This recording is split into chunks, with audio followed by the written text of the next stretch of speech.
Nggak ke sana. Penting mah ya batuna lah. Saya ikut. Terkait kegiatan yang geotrek di dalam rangka apa mas? Ya, yang pertama mah kita ingin memperkenalkan orang Indonesia itu kalau ngelihat langsung biasanya kurang kurang percaya orang ada teroris aja nonton gitu ya kita ya. Jadi itu poinnya. Kedua kami juga ingin mendapat penjelasan dari ahlinya, jadi yang menjelaskan di sini sesar Lembang itu kejadiannya seperti apa, fungsinya seperti apa, kemudian kalau itu dampak negatifnya besarannya berapa. Jadi pemudik yang sudah menjelaskan kira itu. Pas dari BPBD memandang pentingnya mitigasi khususnya untuk masyarakat itu seperti apa sih? Dan persiapan pemerintahnya seperti apa?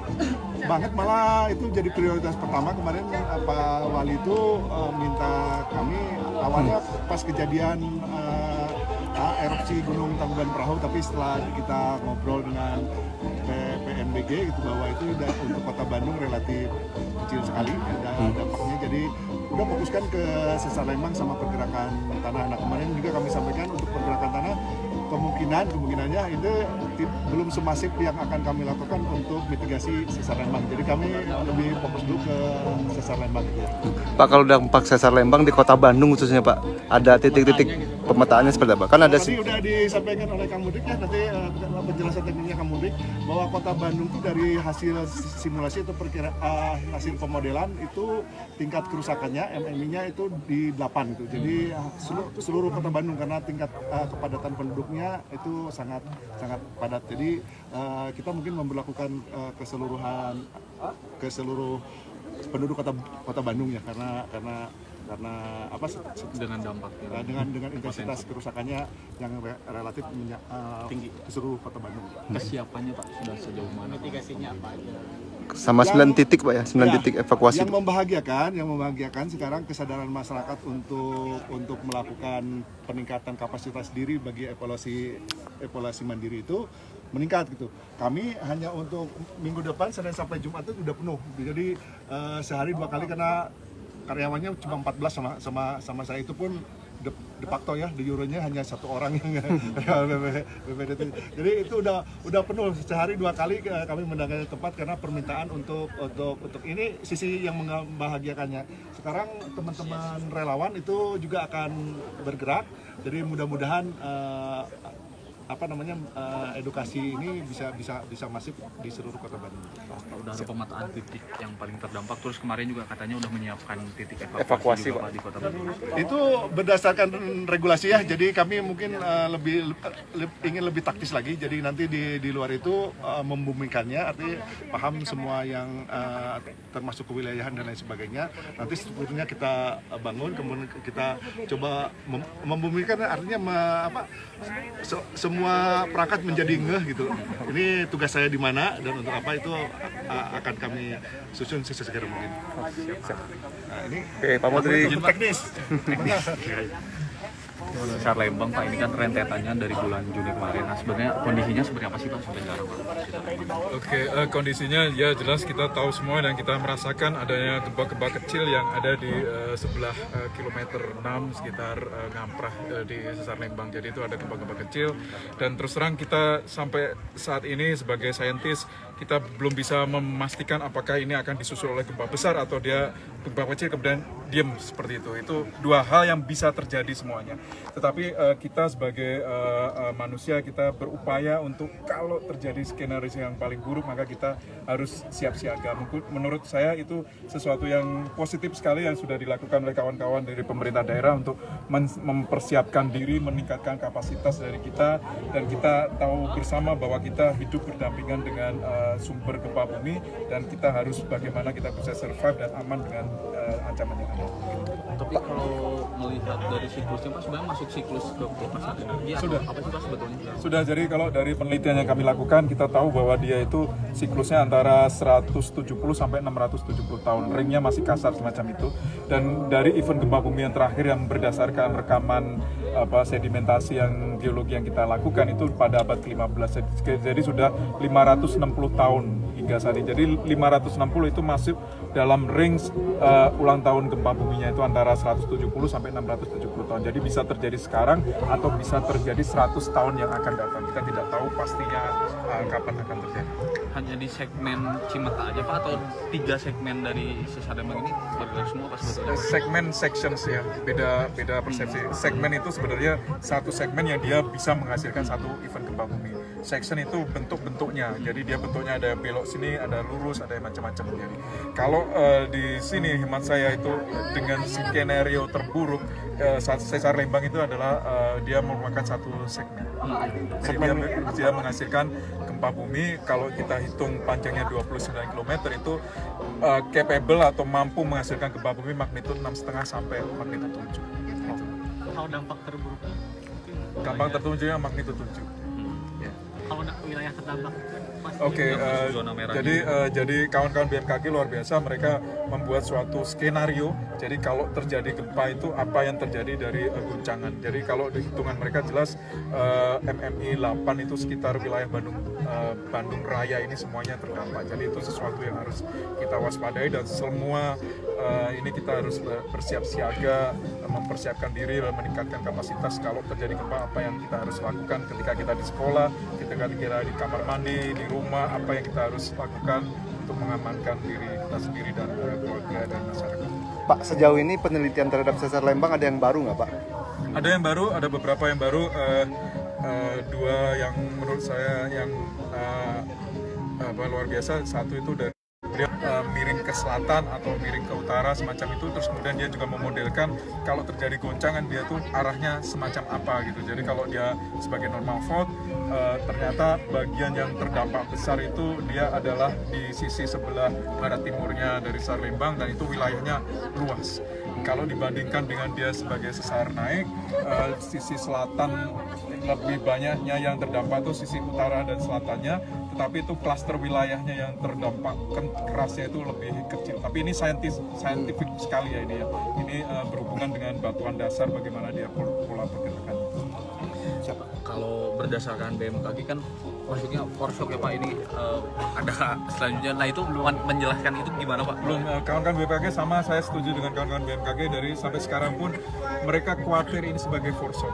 Terus terang kemarin setelah gempa di sesar Lembang ini kan ada gempa yang di Bekasi kan, jadi bisa jadi yang Bekasi juga itu foreshock juga, tetapi kan kita tidak bisa memastikan semuanya. Jadi bisa jadi sesarnya mungkin gempa besarnya terjadi di sini, atau mungkin yang sisi yang di arah Bekasi sesar Baribis itu kita tidak pernah tahu yang mana yang akan duluan, atau ini sebagai gempa pembuka, atau ini sebagai gempa yang biasa aja muncul kemudian diam aja.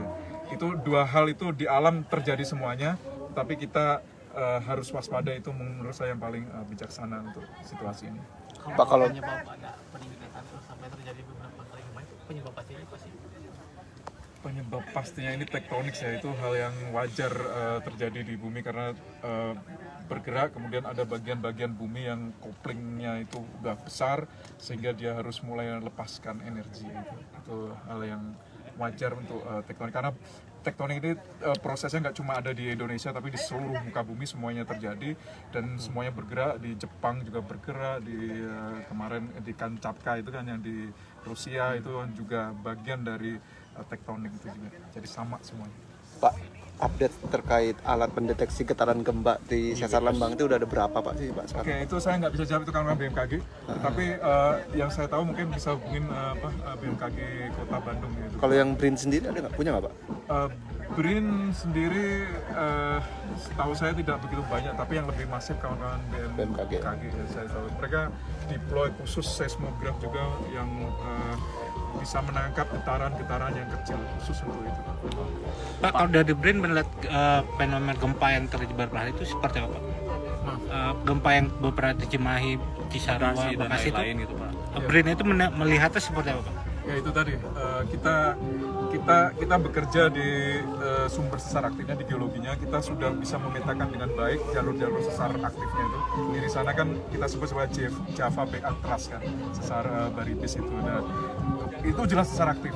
Secara gempa dia pernah terjadi 1864, 1827 itu pernah terjadi di Cirebon. Itu kita menemukan bukti adanya pergeseran yang berhubungan dengan kejadian gempa bumi itu, dan itu kelas magnitud besar sekali, magnitud 7, jadi dia bergeser 4 meter, kita ketemu di sana, dan itu bisa terjadi semuanya, kita tidak tahu yang mana yang akan terjadi. Kalau kami di geologi gempa bumi, kita sudah bisa mendefinisikan jalur-jalur yang potensinya itu di mana. Tetapi masalah dinamiknya mana duluan, segmentasi, kemudian dia gempanya sebesar magnitud bisa sampai yang paling buruk itu 7 atau dia cuma 6,5, itu kita tidak bisa memastikan semuanya. Tapi secara sains kita sudah bisa definisikan patahan-patahan mana yang Tapi saling memicu satu sama lain kan sebenarnya. Bekasi kemarin terus Cimahi balik lagi. ya, kalau berhubungan secara tektonik dia berhubungan, tapi itu tadi namanya segmentasi itu kalau dia gempa di sini maka dia nggak akan menjalar ke kanan kirinya deh. Itu namanya segmentasi. Jadi definisi segmentasi itu satu event gempa bumi yang disebabkan oleh satu sesar tertentu situasi.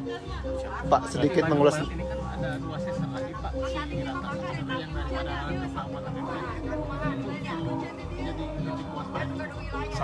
Sama itu titik kewaspadaan semuanya nih.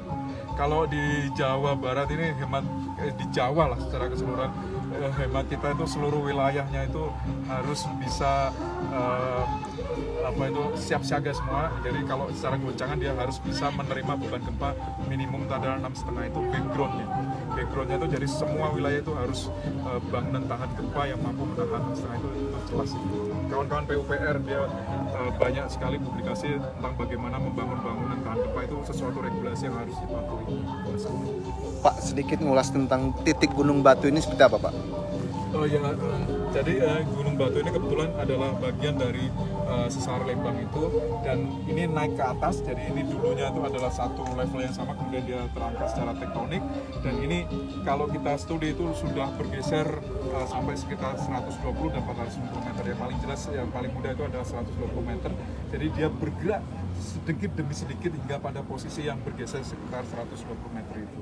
Jadi satu kali bergeser itu satu event gempa bumi, dia bergeser entahlah bisa bergeser 1 meter, bisa bergeser 40 cm atau bisa bergeser 2 meter. Itu angka pastinya kita tidak tahu. Tapi dari hasil yang kita lakukan, galian yang kita ketemukan, kita menemukan ada pergeseran vertikal 40 cm itu bisa jadi diakibatkan oleh magnitud gempa antara 6,5 sampai 2 meter. Berarti dari Gunung Batu Pak yang bisa dipelajari tentang Serang itu pergerakannya berarti pas setiap event gempanya berarti. Ya, ini salah satu jalur yang terpotong di sesar ini. Pak, dari titik 0 sampai 29 ini titik berapa, Pak? Kalau saya Berapa ini? Saya nggak hafal, saya terus terang. Oke, ada mapsnya ini. Oke, Lembang. Oh, ini ada kilometer 16. Iya ya, benar, kilometer 16. Sekitar kilometer 15-16. 15. Terakhir Pak, pemerintah itu kan maksudnya tahu bahwa potensi bahaya dari sesar Lembang kan, Cimahi, Bandung Barat dan Kota Bandung, termasuk Bandung Kabupaten Raya. Bandung, Pak Bandung Raya.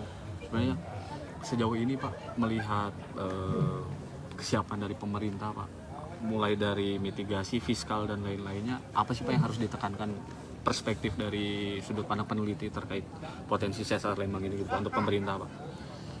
Ya, saya bersyukur sekali karena menurut saya sejauh ini pemerintah daerah itu sudah bisa menerima fakta ini. Itu yang nomor satu yang kita syukuri. Yang kedua itu adalah merubah dan memperbaiki dan mempersiapkan kewaspadaannya. Itu terus terang nggak bisa dengan waktu yang cepat, apalagi merubah bangunan-bangunan yang sudah ada kan gitu. Tetapi untuk kesiapsiagaan dari kapasitas dari penduduknya itu luar biasa. Sudah dilakukan sosialisasi, dan kita juga di media massa dan lain sebagainya, di sosial media, IG, TikTok dan sebagainya, itu kan sudah banyak informasi-informasi yang positif yang meningkatkan kesiapsiagaan. Menurut saya itu sesuatu yang harus kita syukuri dan kita apresiasi dari upaya-upaya pemerintah daerah. Berarti memang penting juga Pak menyiapkan kesiapan fiskal untuk penanganan pasca kalau kejadian berarti Pak. Peradaan pasca berarti Pak. Siap. termasuk ini alat deteksi getaran gempa, Pak ya. Yang KBB kan belum punya, Cimahi belum punya, Kota Bandung. penting itu Penting nggak sih, Pak, sebetulnya kepemilikan si Alat keterangan EWS ini gitu. EWS. Oke, itu dan itu keahliannya khusus ya. Jadi menurut saya sih lebih baik kita dengarkan kawan-kawan BMKG lah. Itu kan penelitiannya juga masih bergulir dan tadi saya ceritakan itu jeda waktu yang diselamatkan kan sangat kecil sekali, beberapa detik gitu. Itu kan karena kita Bandung itu berada sangat dekat dengan sumber sesar Lembang gitu. Itu jadi secara teori jadi lebih baik kesiapsiagaan kapasitas dari masyarakat itu yang lebih baik ditingkatkan. Beda dengan tsunami berarti Pak ya. Kalau tsunami kan Ya, betul. oke. Ada waktunya. Waktu jeda. Siap. Siapa? Turun, Pak.